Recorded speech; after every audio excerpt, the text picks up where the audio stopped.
Turbine Guy coming back at you on day 3 of reshingling the east side of the Nygaard property down here on Pine Island, where Hurricane Ian came through and caused us some damage.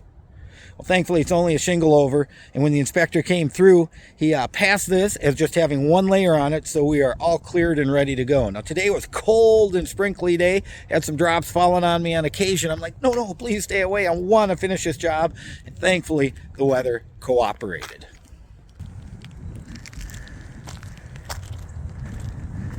As we can see, we've actually been able to complete the job all the way over to the other side and up on top. I was even able to work some of these shingles up and under the ridge vent so that this whole side is watertight. Of course, we never could have done it without our friend, the roofing nailer, which really sped things up after that first day of just using a hammer.